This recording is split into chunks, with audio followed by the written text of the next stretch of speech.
Herminia Moreno, médica de familia en el Centro de Salud Virgen del Mar en Almería y tutora de residentes.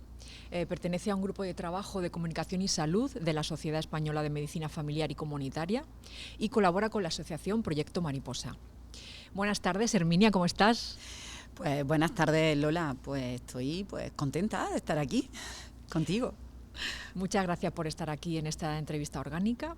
Estamos en el Centro de Salud de La Vega de Acá, que no es tu lugar de trabajo, pero muy amablemente nos lo han cedido para poder realizar esta entrevista al aire libre.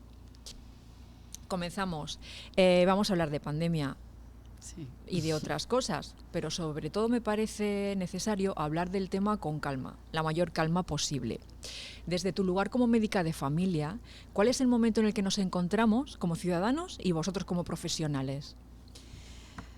Bueno, pues como todo el mundo sabe, ahora mismo lo que estamos es en la sexta ola de la pandemia. Esta ola se está caracterizando porque hay muchos más contagios, ¿no?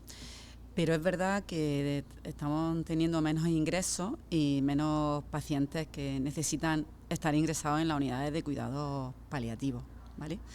Entonces, esta avalancha de contagios, que hay gente, pues bueno, que ha dado el test positivo, pero la gran mayoría son asintomáticos o tienen un catarro leve. Hay algunos que necesitan un poco más de seguimiento, pues porque bueno, pues tienen el catarro un poquito más fuerte, y todas estas personas pues necesitamos verlas o seguirlas en atención primaria, porque aunque la gente se encuentre bien, ahora mismo en estas circunstancias nos obligan a aislarnos. El aislamiento es 7 días, en el mejor de los casos, y claro, la gente pues necesita la justificación para no ir al trabajo, ¿no? Necesita su baja laboral. Entonces, todo esto nos complica un poco, ¿no?, la situación. Es verdad que se ha creado, tenemos la aplicación de Salud Responde, se ha creado un apartado donde una persona puede decir que es positivo, y si necesita baja, pues a los días esa baja se la pueden hacer llegar o bien por correo electrónico o a través de la CLIS Salud. Uh-huh. Lo que pasa es, como todo, que ahora mismo que hemos empezado, pues a veces pues hay dificultades, ¿no? Bueno, como todo que empieza a ponerse en marcha, y en esta pandemia lo que hemos ido aprendiendo en cada ola son cosas, ¿no? Al principio, la primera y la segunda ola, hemos estado mucho en aprendizaje, en los tratamientos, en cómo se comportaba el virus en las situaciones más graves, y bueno, y poco a poco pues vamos aprendiendo. Ahora pues ha sido la avalancha, que claro, esto ha repercutido mucho en atención primaria, ¿no? De estos contagios que se encuentran bien, pero claro, necesitan estar aislados. Y hay que comprender que no todo el mundo tiene tranquilidad en su trabajo. Hay gente que necesita la baja ya, pues porque, bueno, piensa que le pueden despedir o algo. Entonces, bueno, también hay mucho estrés. Entonces, bueno, tenemos que aprender un poquito a gestionarlo. Pues, y si nos vamos a marzo de 2020, ¿cómo se vivió el inicio de la pandemia en los centros de salud donde tú estabas? Pues, bueno, la verdad que en el inicio de la pandemia se vivieron las cosas diferentes en diferentes sitios, ¿vale? Es verdad que en Almería el hecho de estar el estado de alarma, donde nos metimos todos en casa, eso evitó mucha transmisión. Entonces a nosotros no nos llegó, no lo pasamos tan mal como otros sitios, ¿no? De hecho, no sé si recuerdas que hubo un momento que incluso podíamos recibir pacientes de otros sitios, de otras comunidades, ¿vale? No recuerdo. Entonces, pero es verdad que sí. No teníamos la avalancha que se vivió, pues, por ejemplo, en otras ciudades. Vamos, en Granada la primera ola se vivió mal, bueno, y Madrid y, bueno, todas las grandes ciudades. Nosotros no tuvimos esa avalancha, aunque sí que es verdad que había muchos pacientes con COVID, pero bueno, no tenía nada que ver. Nosotros lo que pasa es que en los centros de salud no disponíamos de pruebas. Ahora lo que todo el mundo sabe, el antígeno, la PCR, nosotros no disponíamos. Solamente se le hacía los PCR a los pacientes que ingresaban. Entonces teníamos que sospechar por la clínica que tenía el paciente, por lo que nos contaba, pero no teníamos una certeza, ¿no? Como podemos tener ahora, con la facilidad que tenemos ahora. Por eso digo que vamos aprendiendo, ¿no? En las diferentes aulas. Y entonces pues era un poco agobiante, ¿no? El hecho de bueno, decirle a una persona, sí, parece que es COVID, no te lo puedo asegurar, pero bueno, la gente, tengo que decir que en general la población hizo como que se portó muy bien, ¿no? Y toleró esa incertidumbre en casa, que eso hay que valorarlo. Y bueno, en los centros de salud, pues, como en todos los servicios y todos los sitios, pues nos tuvimos que adaptar de la noche a la mañana, ¿no? De la noche a la mañana empezamos a hacer circuitos de respiratorio, es decir, para que solamente la gente que venía con síntomas respiratorios pues se viese en una consulta, y el profesional pues nos íbamos turnando y nos poníamos el EPI, ¿no? Para poder atender a esa población. Luego, de la noche a la mañana, nuestras agendas, que solo eran el 90 y tanto presencial, pues se tuvieron que convertir a telefónica. Y bueno, pues fomentar mucho el teletrabajo. Hasta ahora no contemplábamos que desde casa podíamos trabajar, los sanitarios. Pues sí, de la noche a la mañana pues se pusieron los recursos tecnológicos y pudimos hacer, que eso también nos sirvió porque, claro, había compañeros que o se habían contagiado, eran contactos, que se encontraban bien y podían trabajar, pero no podían físicamente. Entonces, bueno, hicimos ahí pues una adaptación express a la situación. O sea que, bien. Bueno, dejando un poco de momento el tema, yo te quería comentar también una cosa. Mira, de niña, el momento de mejora social y económico que me tocó vivir en España en los años 80, donde se desarrollaron la atención primaria, ¿no? Y aparecieron los primeros centros de salud, mi apreciación de niña era que los médicos y médicas erais como dioses. Era lo más parecido a ese concepto que yo conocía. Todo se solucionaba siempre yendo al médico. ¿Qué piensas tú de ese momento social y a dónde nos ha llevado, para bueno o para malo?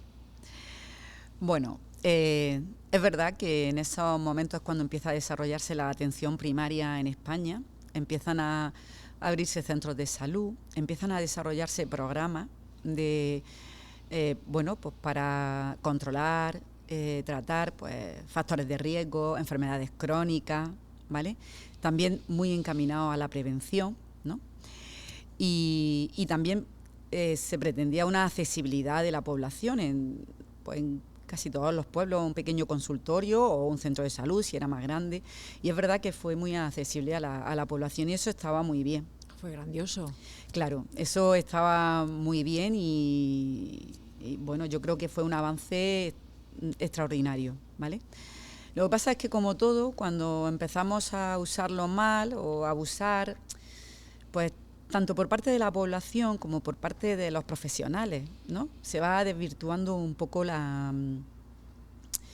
bueno, el fin del objetivo por los que habrían, ¿no? Y entonces, bueno, pues se ha medicalizado mucho todo, ¿no? Yo digo que se ha medicalizado a la vida cotidiana, ¿no? Se ha perdido el tema del autocuidado, se ha perdido el tema de que la demanda en salud muchas veces se podían resolver en familia, ¿no? Y ahora no, ahora se necesita agentes externos, a que alguien te diga que el niño tiene fiebre, pero lleva un día con fiebre. Antes a lo mejor eras capaz de aguantar 2 o 3 días, porque bueno, y ahora, bueno, necesitamos que alguien externo nos diga que eso, que puede aguantar y demás. Y ya te digo, ahora mismo, por ejemplo, en el tema que estamos viviendo, la gran mayoría de la gente que está contagiada de coronavirus, que tiene un test positivo, está bien, pero muchas de ellas dependen del sistema sanitario al hacer una baja, ¿vale? O sea, no necesitan atención médica porque va bien, pero necesitan eso que es burocracia, pero tampoco es burocracia, porque es un acto administrativo, pero es un acto médico, la baja laboral. Entonces, no sé, tendríamos que tener también como otras alternativas, ¿no? A veces hemos dicho de lo de la autodeclaración responsable, ¿no? De decir, bueno, yo tengo un test positivo, me encuentro bien, no necesito atención médica, pero ante mi jefe o ante mi empresa poder llevar un papel de autorresponsabilidad, ¿no? Eso haría que no nos desbordaría, ¿no? Y entonces muchas veces asumimos muchas cosas que no son propiamente de atención sanitaria en sí, ¿no? Porque no lo necesita el paciente, ¿vale? Y bueno, y la atención médica a veces también es porque hay muchos problemas a nivel social, a nivel económico, que tienen su solución fuera de la salud, pero claro, eso afecta a la salud de las personas. Entonces, bueno, pues... Se mezclan muchas cosas. Se mezcla mucho, sí. Entonces todo eso, bueno, pues ha ido saturando el sistema. Y haciéndonos muy dependientes. Efectivamente, muy dependientes de... Sí, la medicalización de la vida cotidiana. La medicalización ya no es por los fármacos, sino por la dependencia que tenemos del sistema sanitario. Las vacunas, un gran logro de la ciencia. ¿Cómo ha evolucionado la salud de la humanidad a partir de las vacunas? Bueno, las vacunas no han servido mucho. También es verdad que no han servido más que otras, ¿vale? Las vacunas no han servido para erradicar enfermedades, para disminuir la transmisión de otras. O sea que, en líneas generales, las vacunas no han hecho mucha utilidad, no han sido muy útiles a mejorar nuestra salud. En el tema de la vacuna COVID, que es lo que nos dice, la que está en boga, ¿vale? Yo tengo que decir que la vacuna está funcionando. La vacuna del COVID está funcionando. Evidentemente no está funcionando en la transmisión de la enfermedad, porque estamos muy contagiados todos. Pero sí que está funcionando en que las personas, cuando se contagian, tengan menos posibilidades de ser ingresadas en el hospital, que vaya mejor la evolución de la enfermedad. Y en eso tenemos que ser honestos, ¿vale? Yo muchas veces, cuando a un paciente, ¿no?, le hablo de la vacuna, yo siempre pongo el símil, digo, mira, la vacuna es como el cinturón de seguridad, protege a quien se la pone. O sea, si tú vas en un coche con 4 personas, 3 llevan el cinturón de seguridad y una no, si hay un accidente, el que lleve la otra persona el cinturón de seguridad a ti no te va a proteger, ¿vale? Entonces, muy buen ejemplo. Sí, bueno, yo cuando los pacientes me lo dicen, pues lo pongo así. A ver, ¿te va a evitar el accidente el cinturón de seguridad? No. Pero lo que sí te puede evitar es las consecuencias de los accidentes. Entonces la vacuna COVID es un poco así. ¿Te va a evitar la transmisión? Pues no, porque estamos muchos vacunados. Yo de hecho estoy vacunada y como sanitaria tengo las 3 dosis y he pasado el COVID. Fue un resfriadillo de nada, la verdad que muy bien. No he evitado la transmisión, pero no sé lo que hubiera pasado si no hubiera tenido las 3 dosis puestas. Entonces hay que dar ese mensaje, que no evita la transmisión por ahora, porque es lo que... Pero sí que hace que si te contagias tenga menos gravedad, ¿vale? Yo la verdad es que no quiero pensar ni ponerme en un escenario donde no hubiéramos tenido vacuna, ¿vale? No sé lo que hubiera pasado tampoco, pero sí, a mí me gusta dar ese mensaje de un cinturón de seguridad. ¿Por qué crees que hay tanto rechazo o miedo de una manera tan insistente en la sociedad? A la vacuna. Bueno, yo creo que aquí hay que puntualizar. Vamos. Hay que puntualizar porque, bueno, en España, que somos uno de los países con más vacunas, el otro día salía en la tele que el 90% de la población está vacunada, ¿vale? Tenemos un porcentaje que no está vacunado. Y aquí hay que diferenciar. En personas antivacunas son personas que no se han vacunado de nada. Incluso a sus hijos no lo han vacunado. Estos son los antivacunas. Y luego tenemos las personas que tienen dudas, rechazo o incertidumbre para ponerse la vacuna COVID, ¿vale? Entonces, si hablamos que hay un 10% de personas que no se han vacunado, habrá un porcentaje antivacunas de todo, pero luego habrá un porcentaje que se ha vacunado de todo, ha vacunado a sus hijos, pero por lo que sea no hemos sabido llegar para convencerlos en teoría o para que ellos estén convencidos de vacunarse. Yo creo que la estrategia con estas personas es intentar hablar. No sé, a mí en la consulta yo tengo muy pocos pacientes, no sé si ahora mismo tengo 4 o 5 que hayan contactado conmigo, que no se han vacunado, ¿no? Son muy pocos, pues hay que hablar y saber sus razones, porque las razones de la gente son diversas. Una es porque a mí una vez una vacuna me sentó mal, otra porque a mi amigo le ha sentado mal la vacuna cuando se vacunó, otra es porque, bueno, en fin, más extraño el discurso, pero yo creo que hay que hablar con la gente, hay que discutir, negociar, llegar a acuerdos, ¿vale? Yo no estoy nada de acuerdo en los titulares de culpabilizar a la gente que no se vacuna, porque no hay que culpabilizar, hay que encontrar soluciones y hablar con la gente que en este momento pues no quiere vacunarse o que está en contra, pero es verdad que la evidencia ahora mismo es que funciona a nivel de gravedad, de que tu COVID sea, si lo coges, que sea menos grave. Entonces hay que lanzar un poco este mensaje de eso. Porque de alguna manera crees que próximamente será como incluida de manera obligatoria en algún momento, o eso no puede ser.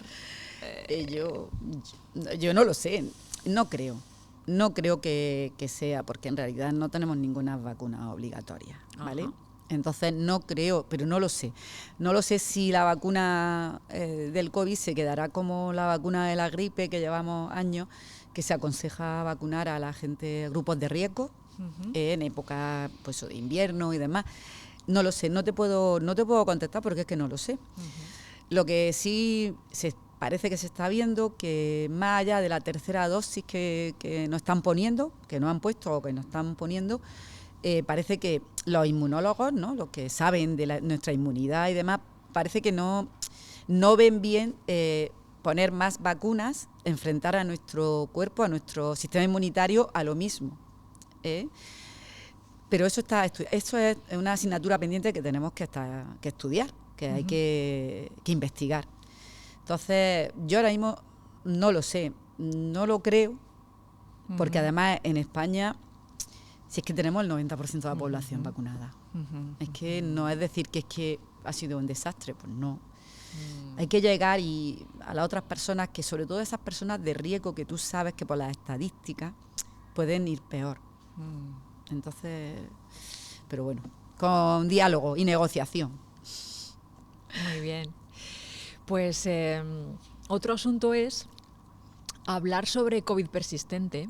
Es algo que en los medios va y viene. Sí. Pero, ¿qué es exactamente? Bueno, el COVID persistente, la verdad es que la definición de COVID persistente la hemos tenido hace poco. La OMS en octubre de 2021 y ha sido una definición por consenso de gente pues que saben de muchos ámbitos, pues se han reunido y han hecho una definición. Por eso te digo que viene, porque es que es verdad, es que no lo tenemos claro y esta definición que existe ahora yo no te puedo decir si dentro de 6 meses puede cambiar. Ahora mismo hablamos de COVID persistente cuando aquella persona que ha tenido el COVID y en los 3 meses, en los 3 meses empieza a tener, persisten los síntomas que los más frecuentes pues son fatiga, síntomas respiratorios y luego pues, otra sintomatología, porque el COVID da mucha sintomatología. En esos 3 meses, por lo menos durante 2 meses, están con esos síntomas, ¿vale? Y nosotros no podemos achacar lo que esa persona nota, esos síntomas, lo podemos achacar a otra enfermedad. Entonces podríamos hablar de COVID persistente. Eso es la definición, ¿vale? Ya te digo que es de consenso. No tenemos, a lo mejor dentro de un tiempo, pues hablamos de otra cosa y tenemos alguna prueba que nos dice, pues sí, pues no lo sé. Hasta ahora esa es la definición y bueno, y parece que es más frecuente en mujeres, en edad media, las personas de edad media, y luego aquellas personas que han tenido una sintomatología inicial del COVID cuando estaban en plena infección, más florida, o sea, que han pasado el COVID peor, ¿vale? Tienen más probabilidades de que se aparezca, o sea, o mantenga algún síntoma y podamos hablar de COVID persistente. Pero ahora mismo más o menos esa es la situación. Los ciudadanos, con respecto al sistema de salud pública, tenemos siempre propuestas, exigimos mejoras, mostramos nuestras quejas, pero quizá deberíamos mirar también un poco hacia nosotros mismos como adultos responsables y deberíamos exigirnos algún cambio como pacientes. Bueno, mira, yo creo que está bien. Está bien que los ciudadanos exijamos, ¿vale? Propongamos, demos ideas, y eso está muy bien. También tenemos que saber valorar y poner en valor lo que tenemos, ¿vale? Y cuidarlo. Y eso yo creo que tenemos que cuidar todo lo público. O sea, ahora mismo estamos hablando de sanidad, pero hay que cuidar la sanidad, hay que cuidar la educación, hay que cuidar la infraestructura, hay que cuidar, o sea, la seguridad, todo tenemos que cuidar lo público. Porque hemos visto que cuando hay un desastre, como por ejemplo esta pandemia, lo público es lo que ha tenido que dar respuesta. Y si nos ponemos por nombrarlo, el tema del volcán de La Palma, era lo público lo que ha dado respuesta a esas personas y lo que estará dando, aunque haya iniciativas privadas y todo eso, pero entonces tenemos que hacer valorar lo público, ¿vale? Y esto no sé si es una asignatura pendiente desde pequeños, inculcar a los niños el cuidado y la valoración de lo público. Y bueno, y también pues las administraciones, las políticas, todo eso debe de valorar y de aumentar los recursos en lo público, porque es verdad que la pandemia lo que nos ha dicho es que necesitamos más recursos en sanidad, porque nos ha puesto ahí entre la espada y la pared. En atención primaria se ha visto que se necesita más. Entonces, esto es un mensaje para que tenemos que invertir en todo, en la sanidad pública, en la educación pública, en todo lo público, porque cuando hay verdaderos problemas, cuando nos ponen en jaque, es lo que nos va a sacar a flote. Entonces, creo que es importantísimo que lo tengamos grabado, eso. Pues ya casi para terminar, te pido otro consejito más. En estos 2 años hemos incluido nuevas palabras a nuestro vocabulario. Una de ellas es lorazepam. Los ansiolíticos son una ayuda puntual importante. Pero ahora, ¿cómo se dejan? Sí. Bueno, pues yo te tengo que decir que antes de la pandemia, los ansiolíticos ya eran un grupo terapéutico muy recetado por los profesionales. De hecho, nosotros en España estamos por encima, antes de la pandemia, por encima de la media europea en consumo de este tipo de medicamentos, ¿vale? Claro, estos medicamentos nosotros los prescribimos, entre otras cosas, pues para ansiedades, insomnio, ¿no? Malestares, un poco. Imagínate, pues durante la pandemia y durante estos años, pues es verdad que han incrementado mucho. El problema que tienen estos medicamentos es que tienen sus efectos a corto y a largo plazo. No son inofensivos.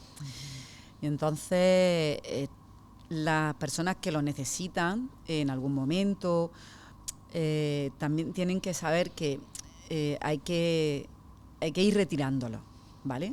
Y que retirándolos, bueno, primero concienciándose y luego, bueno, con ayuda de otras terapias y demás. Tampoco hay que dejar solo a la persona, ¿no? Yo también le explico un poco a los pacientes cuando tengo que prescribir algún ansiolítico, algún hipnótico, que es como una muleta, ¿no? Cuando tú te haces un esguince necesitas la muleta porque no puedes apoyar durante unos días, ¿vale? Pues esta pastilla es una muleta que la vas a necesitar durante unos días, ¿vale? Porque tú no te imaginas que vas a estar con la muleta caminando toda la vida, porque tú esperas poder caminar sin la muleta. Pues entonces tenemos que pensar eso, que en un momento determinado lo vamos a necesitar, pero no vamos a depender de él, no podemos depender de nuestra muleta. Entonces, bueno, eso tenemos muchísimo trabajo, mucho trabajo por delante. Tanto todos los profesionales, por supuesto, y la gente, ¿no? Tenemos que también aprender a soportar un poco el malestar. Es que la vida, en fin, algunas veces más fácil y otras veces más difícil, ¿no? Pero recurrir a la muleta continuamente nos hace que no cojamos fuerza en ese pie para poder avanzar y caminar. Entonces, bueno, sí que es un problema, ya te digo, y en España lo sabemos. Bueno, ¿y tienes algún consejo como médica para salir de todo esto o para llevar mejor todo esto? Vale, pues mira, uno de los primeros consejos, que bueno, como al 90% de la población no es necesario, es ponernos el cinturón de seguridad, ¿vale? O sea, aquellas personas que no se hayan puesto el cinturón de seguridad, por favor, que se lo piensen, lo mediten y que pongan el cinturón de seguridad. Sobre todo aquellas personas que tengan factores de riesgo. Y factores de riesgo, aparte de la edad, pues tener hipertensión, diabetes, obesidad, enfermedad respiratoria, en fin, que son muchas enfermedades que son frecuentes en la población. Y entonces yo diría cinturón de seguridad a nivel individual. Luego también tendríamos que hacer unas ventilaciones adecuadas en los centros, o sea, en la escuela, en los institutos, en la universidad, que los niños no pasen, o los adultos, ¿no? O los universitarios no pasen frío, pero que haya una buena ventilación, que se corra el aire. Eso es una medida que podemos tomar. Luego, bueno, cuidar a los que son más vulnerables, ¿no? A los mayores, intentar cuidarlos mejor, protegerlos mejor. Y luego, a ver, estamos viviendo en esta situación, serían como medidas, ¿no? Pero hay una medida fundamental, es la responsabilidad de cada uno en nuestro autocuidado. A ver, yo me tengo que cuidar mi salud, tengo que saber, la alimentación influye, el ejercicio físico. Tenemos que intentar llevar unos buenos estilos de vida, porque en la medida que nosotros estemos mejor, nuestra salud será mejor y podremos hacer frente a esta pandemia, a este bicho y a muchos bichos que pueden venir en el futuro. Pero esa sí es la responsabilidad individual de cada uno, que también vuelvo a decir que también tendríamos que meterla en el colegio, en la escuela, desde pequeños, los niños, para que vean la importancia de cuidarse y de llevar una vida sana y bueno, y ser felices, claro. Eso es fundamental. En fin. Muy bien. Y ya para terminar y cerramos con pandemia, ¿hay algo que quieras decir de lo ocurrido en las diferentes olas que quieras comentar para terminar? Bueno, es verdad que quiero comentar una cosa que, bueno, quiero acordarme de todos aquellos pacientes que han estado ingresados en una UCI con mucha soledad, con mucho miedo. Y también quiero acordarme mucho de esos familiares que han vivido con tanta angustia, con tanto miedo, ¿no? El tener a sus pacientes, a sus familiares ingresados, donde sobre todo en la primera y en la segunda ola, pues no han podido verse, no han podido despedirse. Y esos dramas de ver que tu padre o tu madre se va en la ambulancia y ya no vuelve. No sé, eso que a los sanitarios nos ha tocado mucho, ¿no? Porque vivir esas circunstancias pues eso, nosotros estamos acostumbrados a acompañar a nuestra familia cuando está enferma, a despedirnos de ella y esta pandemia pues no nos ha permitido, ¿no? Entonces, bueno, quiero tener un recuerdo para todas aquellas personas. Y luego, pues, animar a seguir investigando, a hacer una investigación de calidad en cuanto a a la prevención, en cuanto a los tratamientos, en cuanto al control de la transmisión. Porque ahora mismo no nos está parando la vida los hospitales, pero es verdad que está parando mucho la vida los contagios de gente que tiene que estar en su casa, aunque esté bien, pero no puede trabajar.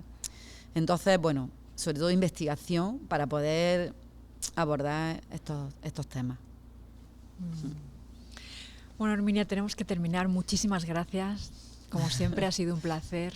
Bueno, muchas gracias. Todo lo que dices siempre es muy interesante. Bueno, muchísimas gracias a ti por plantear la entrevista y la conversación. Muchas gracias. Bueno, tenemos que dar las gracias al Centro de Salud de la Vega de Acá, que nos ha permitido estar en este patio. Y bueno, pues hasta la próxima. Gracias. Nada, hasta pronto.